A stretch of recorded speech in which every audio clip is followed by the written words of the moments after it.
Hello, people of the internet. It is me, Benjamin Gale, and I have returned. You just cannot get rid of me, can't you? Yes, I have returned with episode 2 of our podcast, discussing Lord of the Flies by Sir William Golding. But today is different. Today, I would like to talk about the man himself, and how some of his life experiences influence his work. First, let's start with his childhood. Golding's dad was a master at a English grammar school, and William, he grew up on the ground. His mother was a social activist for women, and he Golding actually attended the same school his father was a master at, and he spent most of his childhood reading. His favorite books were adventure stories, particularly ones that took place on desert islands. His favorite was Coal Island by R.M. Valentine. It was a story of three British boys who get shipwrecked and sort of settle down to a life of paradise. They fight pirates, cannibals, and a bunch of other baddies. And yeah, that was Golding's childhood basically. He loved reading books, and his parents wanted him to be a man of science when he grew up. However, in 1935, when he was in his 20s, he decided to become a teacher. Well, before that, he went to college to study in science for 2 years before changing his major to English. I think it was English literature. Yeah, he had a change of heart halfway through. His passion was really for writing. But anyway, in his 20s, in 1935, he was in need of a job, and so decided to kind of go with the family trade, join in. And he decided to become a teacher at a high school in Salisbury, England. He would teach there for 20 years. But though he would take a quick break a break, he then enlisted in the Navy when World War II broke out. And I think this experience was very important for Golding because during the war, he was actually a Navy officer. He was evidently pretty good at his job, and it was his job to basically hunt down German ships and submarines and destroy them. With this, we can kind of see a parallel between Lord of the Flies, where at the end of the book, Jack and his tribe go on a manhunt for Ralph, but that was basically Golding's job during the war. I mean, it wasn't as dirty, it wasn't as frowned upon, but yeah, his job was to hunt other human beings and destroy them. So I think that is one influence his experience had in his writing. But however, he was even involved with the D-Day landings, having been responsible for the shelling of German troops. Basically, he'd be far out at sea, and he'd basically just launch like artillery at the German positions. However, there was one moment in his career that deeply affected Golding. One day, he was basically in charge of shelling a German town from far out at sea, and when he went ashore and actually saw the result of the damages that ship had done, and he saw like the destroyed town and all of the gruesome remains of the Germans who were there, he was when he observed the damages that resulted from the bombardment, he was absolutely horrified by what he had done, like just the sheer destruction he had wrought. And he realized this day that he was capable of causing immense destruction and slaughter against his fellow man. I don't think he ever really thought about this before. This I don't think he really ever thought about just how much destruction he was capable of before this day, before he actually saw the result of one of his missions. And another thing about Golding was, while he was still a soldier, and that also has something to do with the war, was during the war, as the Allies would, they set up at Normandy and they pushed inward. As the Allies advanced further east, pushing deeper into the German heartland, they crossed over the Rhine River and whatnot. That's irrelevant, but that's just some history I know. As they pushed deeper into the German heartland, they discovered for themselves undeniable proof of the most blatant and irrefutable example of man's capacity for evil. I am, of course, referring to one of the most tragic events in human history, one that truly showcases what happens when men harden their hearts against life and succumb to primitive savagery and hatred. The Holocaust, arguably the worst genocide in all of history. And I only say this because we don't know how every genocide took place. From liberated concentration camps, Golding saw some of the most terrible atrocities men were capable of. Just the sheer amount of cruelty men could do. And perhaps the most, and this shook his faith in the innate goodness of human character. In fact, it was lost forever. Like, you could argue that this moment was, like, he never forgot this moment. He never forgot, he would never forget that the same men that came from, like, he never forgot this moment. Like, this moment just absolutely just shattered his faith in the idea that humans were inherently good.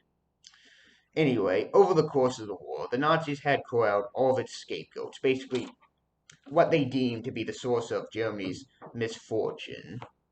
They essentially believed that,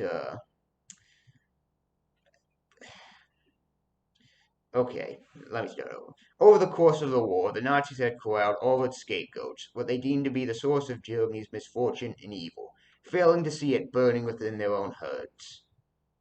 Jews, gypsies, homosexuals, the disabled, into nightmarish death camps, and systematically exterminated them.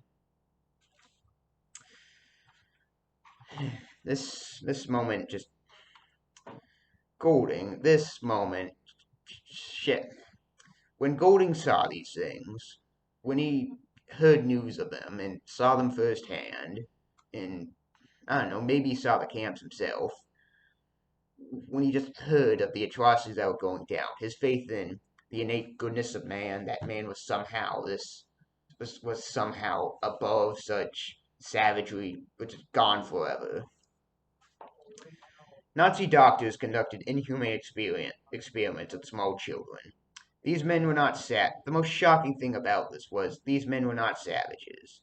The men who did these things, who conducted these these disgusting experiments on little children, were not savages. They were educated. They were some of the most educated people in the world. These were scientists. They were doctors. They were from the same civilization that produced Beethoven and Bach. Like, these people were not idiots. Like, they're some of the most wealthy, some of the wealthiest, some of the most well off, most educated people in the world. Yet they were committing these cruel atrocities, and just conducting these just terrible experiments against the innocent.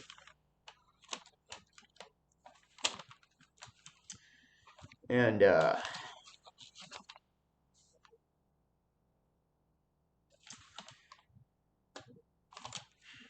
before the war, Golding's generation had maintained a belief that man could be perfected, and that absolute morality was possible. But as Golding points out in an interview, quote, "We saw what man could do to man," end quote. William Golding. It was like lamenting the lost childhood of the. Oh, never mind. He's still going on. Quote, "It was like lamenting the lost childhood of the world," end quote. Still William Golding. The theme of Lord of the Flies is grief. Oh no, still go. Sorry. Okay, let me start over. Quote, "We saw what man could do to man. It was like lamenting the lost childhood of the world. The theme of Lord of the Flies is grief. Sheer grief. Grief, grief, grief, grief." End quote. The problem was that in Britain, at the end of the war, like, they partied their hats off. Like, it was like the nightmare was finally over, and that the evil Nazis had been vanquished, which thankfully they were for the most part punished for their crimes, and we could start again. The problem with this, as my good friends over at the BBC pointed out, there's one of my sources right there. The British saw the British saw the Nazis as the embodiment of evil, and that they, as upstanding Englishmen, could do no wrong. Golding saw this attitude as very smug, very arrogant. It's like people just assuming they're somehow better than other men, that they are somehow incapable of the same evil. It's like we would never do that. No, we're not. We're not like these savage Germans who commit genocide and commit atrocities. No, we would never do that. Golding saw this attitude as very arrogant and even delusional. It was just like Coal Island all over again. The cannibals and pirates commit all the evil, and the moral character of the British boys are beyond reproach. Golding once stated that, quote, the fault of the British is that evil. The fault of the British is that they think evil is somewhere else, and inherent in another nation. But evil is right here. End quote. But as Golding pointed out, but evil is right here, with us. Golding believed the boys in his novel were suffering from the terrible disease of being human.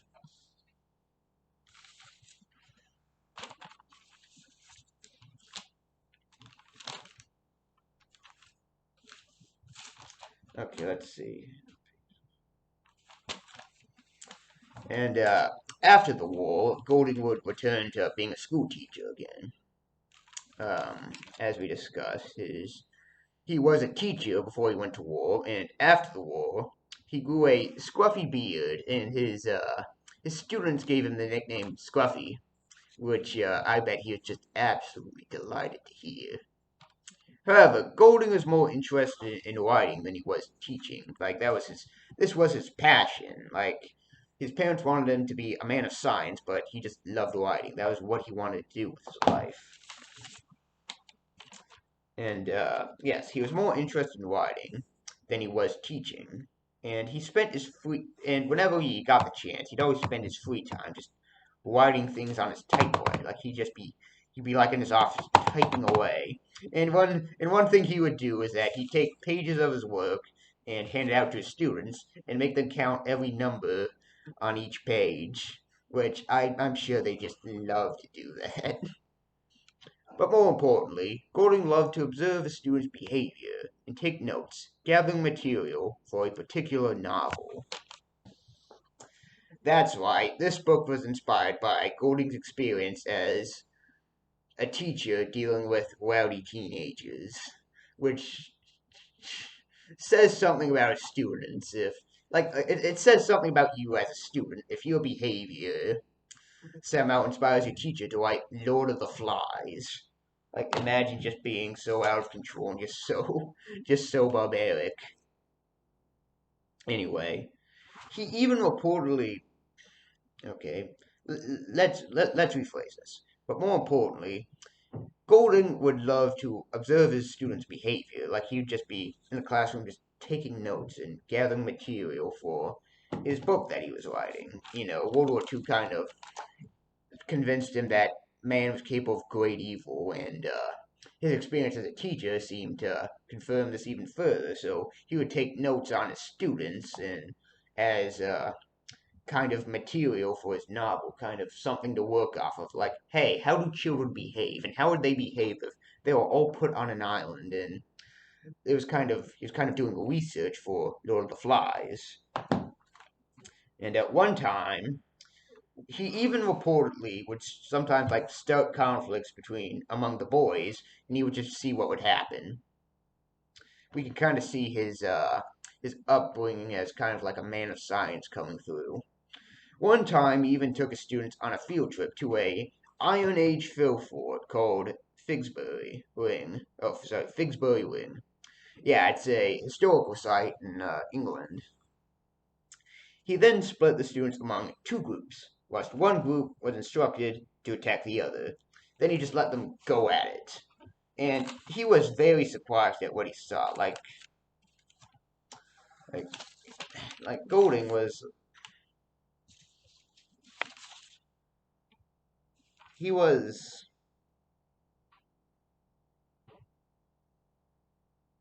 ah,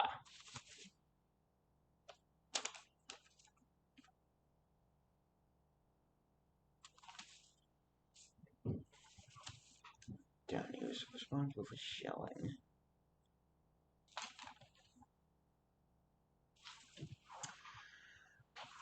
Ah, yes.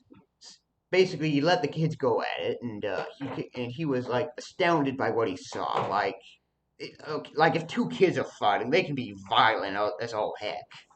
Like he was just astounded by the sheer violence he saw. I mean, it wasn't quite as bad as in Lord of the Flies because there was an adult present that said, "Hey, don't kill your classmates." But he still just, man, Golding was not a good high school teacher. But anyway, he kind of experimented using his students on just how children would behave if they were somehow in conflict. He called it experimental science, and he wanted to see just how far the boys would go, and just it just amazed him somehow, and just the brutality that seemingly innocent children can show to each other, and to him, this did nothing but confirm what he already believed, which was that evil was somehow inherent in man. Somehow everyone had the capacity for evil, and that even seemingly innocent schoolboys could commit acts of savagery. And I think another thing to point out was that Golding lifted the names for his characters like Ralph and Jack. Those names came directly from Coral Island. Like two of the characters in Coral Island, their name was Ralph and Jack also, and he took them and put them in his and gave them to his characters. Like even there's one character named I think Peter in Coral Island, and he was the inspiration for Piggy. So we kind of see him just borrowing from that book a lot, and kind of just like I think it's kind of like I think Lord of the Flies in a way is kind of a parody of all those childhood adventure stories. It's like kind of meant to wipe away the fantasy that they produce. It's kind of like it's almost mocking all of the books that came before it, all the books that produced showed like displayed just such an unrealistic display of the human character. But he even borrowed like the setting, like even like the idea of placing kids on an island he got from that book. And anyway, both books start out similar. They both have innocent boys, wide-eyed with excitement. However, Lord of the Flies takes a very dark turn in its storytelling when compared to the very fantastic Coral Island. However, we cannot forget that it was truly World War II that gave Golding his rather cynical perspective of human nature. Okay, this judgment is not entirely accurate. I think Golding once said in an interview that even though savagery may be inherent to man, and perhaps even stronger than the impulse to seek civilization, there will always be people like Piggy and Ralph and Simon who fight for civilization and do what is right. Even if a lot of people cannot resist the urge of savagery, there will always be rational people like Piggy. There will always be good leaders like Ralph, and there will always be moral people like Simon. Like, it's not all bad. Like, Golden didn't just believe everything was terrible. He had hope. Golding had hope in the future that there would always be good men. But during the war, he witnessed a lot of atrocities, and that's mainly where we got the idea that savagery was inherent to man. Like, okay, throughout this book, he criticizes the boys for succumbing to savagery, but meanwhile, in World War II, they were kind of doing the same thing. They were shooting each other with guns. He was hunting down other men in his ship. He was hunting down other ships and shooting them down. In a way, the adult civilized world was not that different to Golding. Like, he just saw the world around him and compared it to, and just thought it was all barbaric. And he witnessed such barbarism during World War II, and he was so, I guess, annoyed by the rowdy children and saw what violence they are capable of. He just felt like he had to share that with the world, kind of tell a allegorical story to say, hey, people are not inherently good. Evil is inherent in men, and we need to accept this. So yeah, that was basically how a lot of Golding's experience inspired Lord of the Flies. His experience in World War II as a soldier, where he witnessed countless atrocities, and there was also his experience as a teacher that basically told him that children were not these wide-eyed innocent kids. In fact, Golding even once said something along the lines of, "Hey, wouldn't it be a great idea if I wrote a book and took a bunch of kids, placed them on an island, and had them behave and let them behave the way children would really behave?"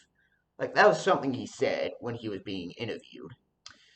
Anyway, this video is over 21 minutes long, and I do not want to make Mr. Altier more annoyed, and I don't want him to lose too much sleep over this, so as always, my sources are in the description.